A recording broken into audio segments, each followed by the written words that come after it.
Friends welcome my channel stay cooking சமையல் easy. இன்னைக்கு நம்மளோட சேனல்ல பாத்தீங்கன்னா பொட்டுக்கடலையும் அரிசி மாவும் வீட்ல இருந்தா உடனே இந்த மாதிரி முறுக்கு சுட்டு பாருங்க, ரொம்பவே கிரிப்ஸியாவும் மொறுமொறுன்னு டேஸ்டா இருக்கும்। இத வந்து நம்ம ஸ்டோரேஜ் பண்ணியும் குழந்தைகளுக்கு கொடுக்கலாம், அவ்வளோ ஒரு டேஸ்ட்டாக இருக்கும்। சட்டுன்னு ஒரே ஒரு 20 மினிட்ஸில் முறுக்கு ரெடி பண்ணி குழந்தைங்களுக்கு கொடுத்துடலாம், அவ்வளோ ஈஸியான வேலையும் கூட। ஸோ கண்டிப்பாக இந்த வீடியோவை ஸ்கிப் பண்ணாதீங்க, கடைசி வரையும் வீடியோ பாருங்கள்। இந்த ரெசிபி உங்களுக்கு ரொம்பவே பிடிக்கும்னு நம்புகிறேன்। இந்த நம்மளோட சேனலில் பாருங்கள், ரொம்பவே சூப்பராக டேஸ்டியாக கிரிப்ஸியான முறுக்கு எப்படி இந்த வீடியோவில் நான் பண்ணன்றதை பார்த்து தெரிஞ்சுக்கோங்க। செம்ம டேஸ்ட்டாக கிரிப்ஸியாக மொறுமொறுன்னு இருக்குது। கடைசி வீடியோ பார்த்துட்டே வாங்க, இந்த முறுக்கு நான் எப்படி ரெடி பண்ணன்றதை இந்த வீடியோ பார்த்து தெரிஞ்சுக்கோங்க। வாங்க வீடியோக்குள்ளே போயிடலாம்। செய்யறதுக்கு ஃபர்ஸ்ட் வந்து ஒரு மிக்சிங் பவுல் எடுத்துக்கலாம்। இப்போ ஒரு ஜல்லடை வச்சு ஒரு கப் அரிசி மாவு சேர்த்துக்கோங்க। இது வந்து கடையில் வாங்கின அரிசி மாவு, நான் வந்து இந்த பவுல் வந்து ஒரு கப் எடுத்திருக்கேன்। அடுத்து 1/4 கப்பு போல் பொட்டுக்கடலை எடுத்திருக்கேன், இதை வந்து நம்ம மிக்சியில் போட்டு பவுடர் பண்ணி எடுத்து வந்துருக்கலாம்। 1/4 கப்பு பொட்டுக்கடலை எடுத்ததை நல்லா வந்து இது மாதிரி அரைச்சி எடுத்துகிட்டு வந்தேன்। இப்போ இது ரெண்டுத்தையும் சேர்த்து நல்லா சலிச்சிக்கலாம்। இது மாதிரி நம்ம ஜலிசி எடுக்கும்போது முறுக்கு வந்து ரொம்ப சாஃப்டாக வரும்। ஸோ எல்லாத்தையும் நல்லா இது ரெண்டுத்தையும் நல்லா மிக்ஸ் பண்ணி நல்லா ஜலிசி எடுத்துக்கலாம்। நல்லா ஜலிச்சு எடுத்துட்டேன், இதை நீங்கள் மறுபடியும் பவுடர் பண்ணியும் சேர்த்துக்கலாம்। மறுபடியும் பவுடர் பண்ணி அதையும் நல்லா சலிச்சு எடுத்துக்கலாம்। அடுத்து இது கூடவே முறுக்குக்கு தேவையான உப்பு சேர்த்துக்கோங்க। இது கூடவே கருப்பு எள்ளு கொஞ்சம் சேர்த்துக்கோங்க। அது கூடவே கொஞ்சம் ஓமம், இது ரெண்டுமே ரொம்ப குறைவாக சேர்த்துக்கோங்க।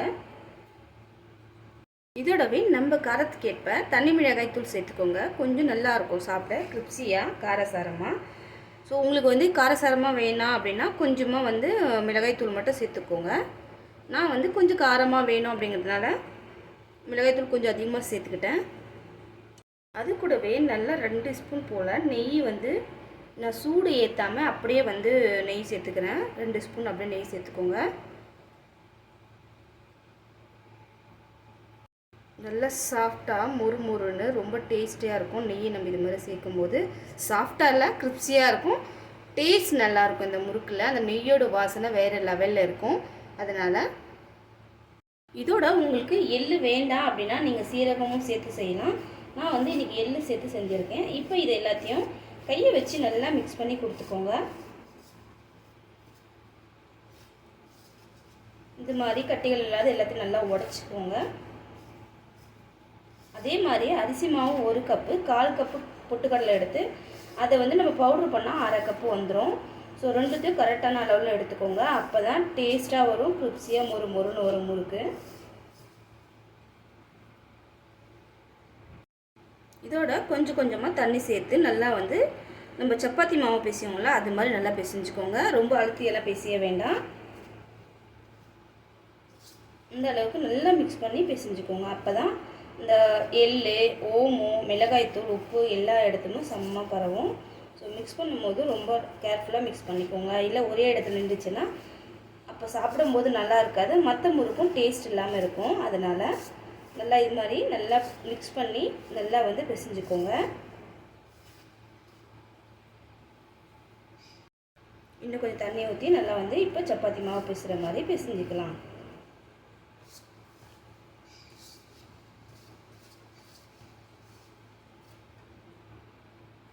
அவ்வளோதான், கொஞ்ச நேரம் இது மாதிரி வந்து நம்ம பிசைஞ்சிட்டோம்। நல்லா பிசைஞ்ச உடனே நம்ம சுட ஆரம்பித்தாவே முறுக்கு நல்லா வரும்। அடுத்து என்கிட்ட வந்து 2 முறுக்குலாம் இருக்குது, இது வந்து என் மேரேஜ்க்கு அம்மா கொடுத்தது।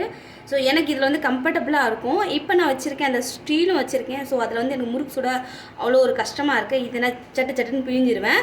ஸோ இதுதான் இன்றைக்கி வந்து இதில் வந்து அப்ளை பண்ணிக்கிறேன், ஆயில் நல்லா அப்ளை பண்ணிக்கோங்க। இதில்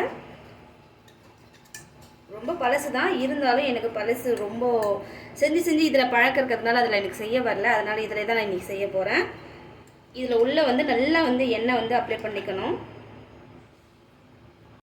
அதே மாதிரி இது பக்கமும் மேல் பக்கம் இது உள் பக்கம்லாம் நல்லா வந்து எண்ணெய் அப்ளை பண்ணிக்கோங்க, இது மாதிரி அப்ளை பண்ணிக்கலாம்। இப்போ இது உள்ள மாவு எடுத்து நம்ம இது உள்ள ஃபில் பண்ணிக்கலாம்। மாவு வந்து நம்ம பிசைஞ்ச உடனே எண்ணெய் ஒரு பக்கம் அடுப்பில் வச்சுட்டு உடனே சுட்ட ஆரம்பிக்கலாம்। இது மாதிரி ஒரு ஜல்லிக்கரண்டி நம்ம வீட்டில் இருந்தால் அதை எடுத்துக்கோங்க. அது மேலே நல்லா எண்ணெய் அப்ளை பண்ணிக்கோங்க. அப்ளை பண்ணிவிட்டு நமக்கு பிடிச்ச ஷேப்பில் நம்ம வந்து விட்டுக்கலாம். பாருங்கள், ரொம்ப சாஃப்டாக இது மாதிரி வருது. அவ்வளோதான். இதில் வந்து இது மாதிரி ஈஸியாக எனக்கு வரதுனால இந்த பழைய முறுக்கு குழாவிலே நான் எப்போவுமே சுட்டுக்குவேன்.